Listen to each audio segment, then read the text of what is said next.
Hello class 10th के students. तो आज की जो क्लास है उसमें हम lesson 1 a letter to God के पैसेज के क्वेश्चन आंसर करने वाले। जी हाँ, आपके इसमें 5 पैसेज हैं, तो पांचों पैसेज के क्वेश्चन आंसर हम एक ही वीडियो में समझने वाले हैं। ठीक है, तो हमने इसके शॉर्ट क्वेश्चन लॉन्ग क्वेश्चन करा दिए हैं। डिस्क्रिप्शन में लिंक है प्लेलिस्ट का, आप वहां से जाकर देख लीजिएगा। तो पहला क्वेश्चन क्या है यहाँ पर, where was the house situated, घर कहां पर स्थित था। तो आप यहां पर देख सकते हैं the house set on the crest of a low hill. तो इसका आंसर हो जाएगा the house was situated on the crest of a low hill. मैं आपको यहां पर नोट करके बता देता हूं, यह आपका है पैसेज 1 में पहला आंसर है the house was situated on the crest of a low hill। ठीक है, इस तरह से करना है। यहां पर इसका मीनिंग है set on the crest of a low hill या situated on the crest of a low hill, एक ही बात है। तो ये इसका आंसर हो जाएगा। क्वेश्चन नंबर 2 देखते हैं क्या है। क्वेश्चन नंबर 2 यहां पर है what could one see from this height. इस ऊंचाई से कोई भी क्या देख सकता था। तो इस ऊंचाई से कोई भी क्या देख सकता था, चलिए इसमें देखते हैं हम। यहां पर ये देखिए, from this height one could see the river, one could see the river and field of ripe corn. इतना ही इसमें लिखना है। यहां पर लिखेंगे from this height one could see the river and the field of ripe corn. तो लिख देते हैं हम यहां पर फ्रॉम दिस हाइट। तो यहां पर हमने इसका आंसर लिख दिया। इसका मतलब है इस ऊंचाई से कोई भी नदियों तथा पके हुए अनाज के खेतों को देख सकता था। तो ये इसका आंसर हो जाएगा। उसके बाद क्वेश्चन नंबर 3, क्वेश्चन नंबर 3 आपका है what was needed by the earth only. पृथ्वी को किस चीज की आवश्यकता थी। तो यहां पर आप देख सकते हैं पृथ्वी को किस चीज की आवश्यकता थी। हाँ, यहां पर the only thing the earth needed was a downpour और एटलीस्ट ए शॉवर। तो आप इसको यहां से लिख लीजिएगा। ठीक है, मैं टिक कर देता हूं, द ओनली से लेकर के शावर तक आप इसको लिख लीजिएगा। इस तरह से आप इसको लिख सकते हैं, the only thing the earth needed was a downpour.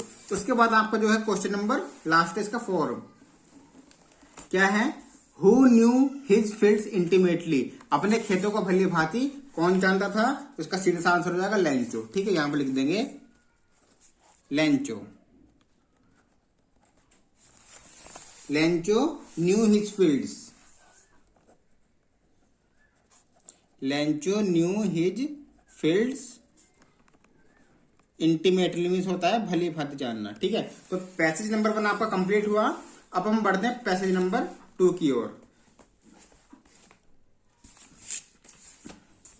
Passage number 2 इसमें क्या है, देखिए it was during the meal से रेन तक। तो पहला क्वेश्चन क्या है, when did the rain drops begin to fall.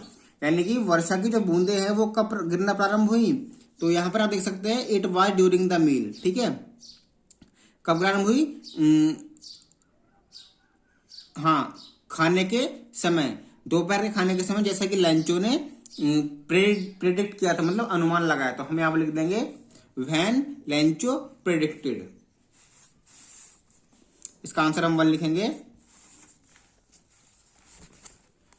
During the meal, during the meal as Lancho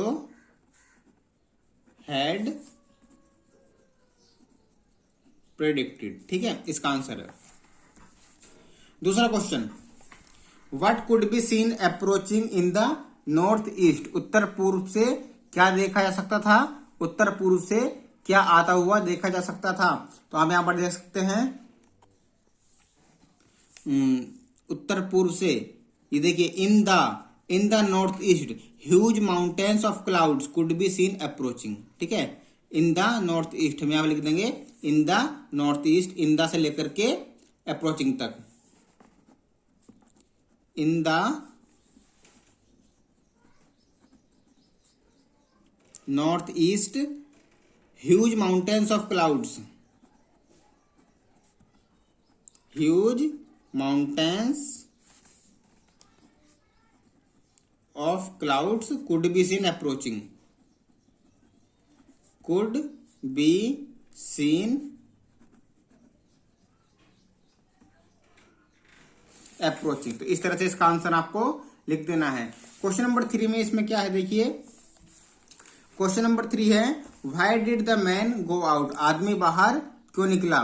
तो आदमी बाहर क्यों निकला था, यहां पर इसको पढ़ते हैं। यहां पर देखिए the man went out for no other reason than to have pleasure of feeling the rain on his body. तो हम यहां पर लिख देंगे द मैन वेंट आउट से, ठीक है। द मैन वेंट आउट, कुछ ज्यादा नहीं लिखना है इसमें, यहां से लिखेंगे द मैन वेंट आउट, इसको छोड़ना है, फिर यहां से टू हैव से the man went out to have the pleasure of feeling the rain on his body. तो लिखते हैं इसको the man went out,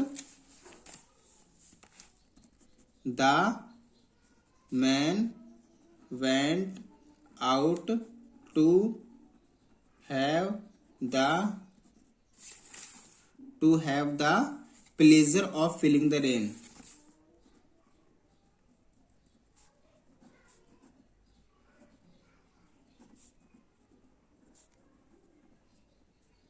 Pleasure of feeling the rain on his body.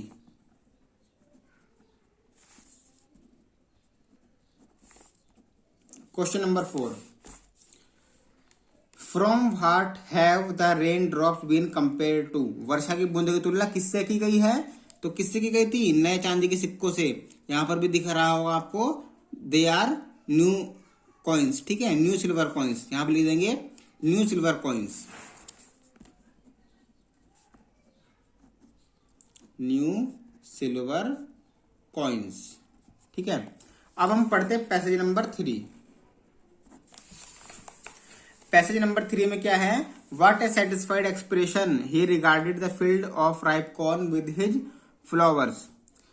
तो पहला क्वेश्चन है with what type of expression लैंचो regarded the field, लैंचो ने अपने खेतों को किस भाव से देखा, विद सेटिस्फाइड एक्सप्रेशन, यहां पर लिख देंगे with A satisfied expression लैंचो regarded the field, with A satisfied expression, लिखते हैं इसको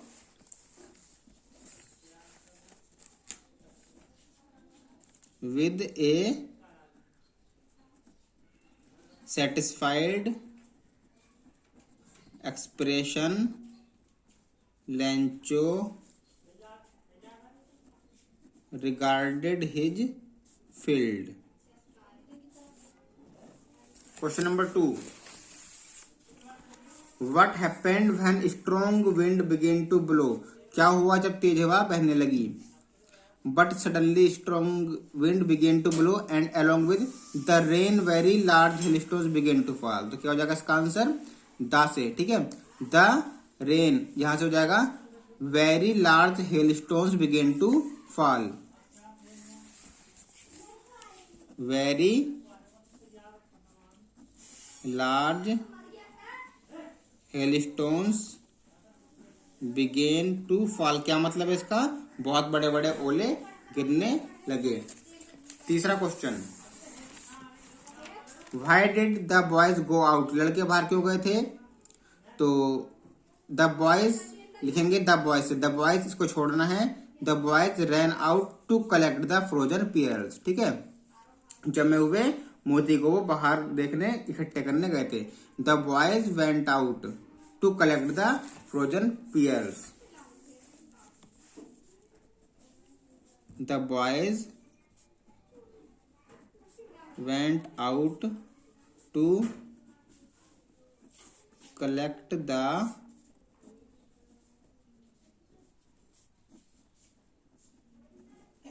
frozen pears, इस तरह से इसको लिखना है। क्वेश्चन नंबर 4, फ्रॉम व्हाट, यहां पर 3 है ना, हाँ, did the storm pass quickly, क्या तूफान जल्दी गुजर गया। यहां पर दे सकते हैं it did not pass quickly, know the storm did not pass quickly, know the storm did not pass quickly, ठीक है। आपके 3 पैसेज हो गए, आप इनको नोट कर लीजिए। अब आपका पैसेज नंबर है 4।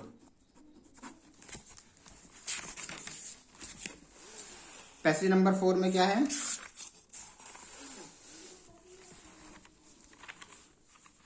पहला question, did Lencho show any surprise? क्या लेंचो को आश्चर्य हुआ? लेंचो को आश्चर्य दिखाया? Lencho showed no surprise. लिख देंगे हम यहां पर no, Lencho showed no any surprise लिख देंगे, नो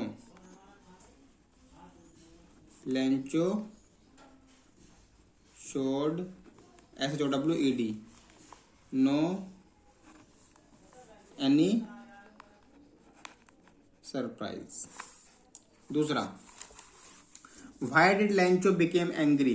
तो लेंचो नाराज क्यों हुआ था? यहां पर आप देख सकते हैं but he became angry when he counted the money, जब उसने पैसों को गिना, मतलब अपर्याप्त धन पाकर, ठीक है, बाय गेटिंग, आप लेते हैं getting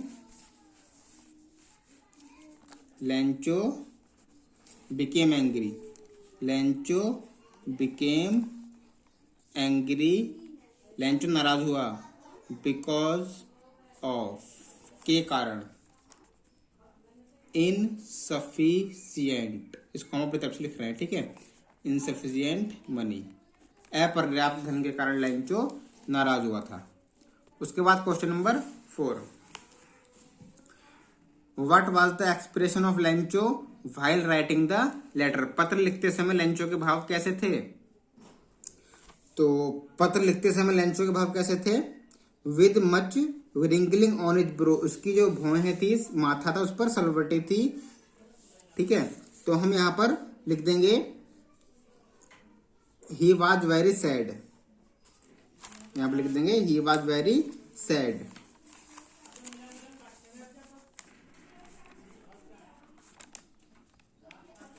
he was very sad, ठीक है। ये चौथा क्वेश्चन है। तीसरा, why did Lencho go to the window? Lencho window पर क्यों गया, खिड़की के पास क्यों गया? तो Lencho went to the window to ask for paper and ink, Lencho went out, लिख देंगे Lencho went to the window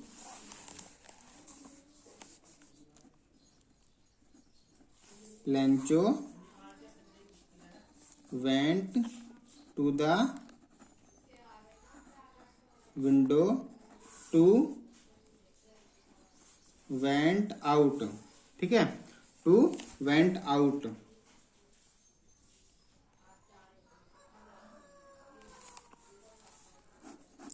to ask for paper and ink, ठीक है। इस तरह से इसको करना है। अब इसका लास्ट पैसेज नंबर 5, तो पैसेज नंबर 5 में पहला क्वेश्चन देखते हैं क्या है। How did Lencho fix the stamp? Lencho ने स्टैम्प कैसे लगाई? तो इसका आंसर यहां से हो जाएगा आपका then affix to the envelope with his blow of his fist, ठीक है, उसने अपने जो हथेली थी उसको ऐसे ठोक कर चिपकाई थी, ठीक है। तो लिख देंगे with a blow of his fist, लिख देंगे इसको लेंचो फिक्स्ड द स्टैम्प, ठीक है। अब पास्ट इंडेफिनिट बनेगा, ये इंट्रोगेटिव है ना, अफर्मेटिव में बनेगा। पैसेज 5 लिखेंगे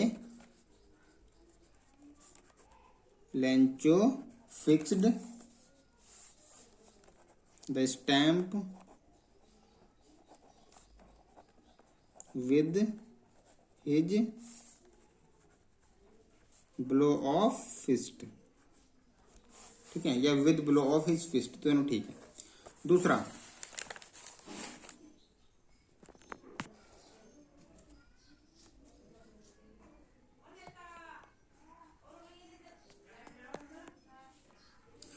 है who went to open the mail box? Mail box को ओपन करने कौन गया था? मेल बॉक्स देखने जब लेंचो ने पत्र डाल दिया उसको देखने कौन गया था? द पोस्ट मास्टर, ठीक है, the postmaster went to open it, लिखेंगे the postmaster went to open the mail box, इस तरह से लिखना है, ठीक है। तीसरा question, how much money did Lencho get, how much money did Lencho get, Lencho को कितने पैसे प्राप्त हुए थे, तो ओनली 70 पीसोस, ठीक है, ओनली 70 पीसोस। यहां पर लिख देंगे Lencho got only 70 pesos.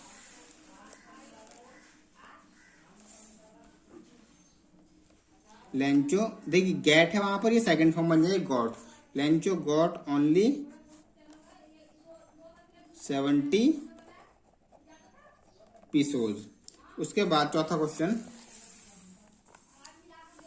What did Lencho call to the employees of post office, what did Lencho call to the employees of post office, Lencho ने डाक दफ्तर के कर्मचारियों को क्या कहा था, बंच ऑफ क्रूक्स, ठीक है। यहां पर लिख देंगे Lencho called them bunch of crooks,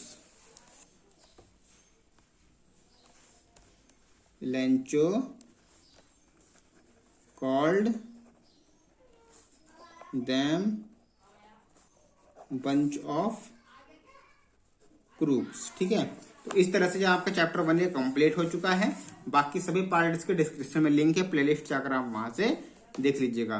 तो नेक्स्ट क्लास में अब हम पढ़ेंगे कि जो पोएम नंबर 1 है पोएट्री की, ठीक है। तो मिलते हैं नेक्स्ट वीडियो में, थैंक यू।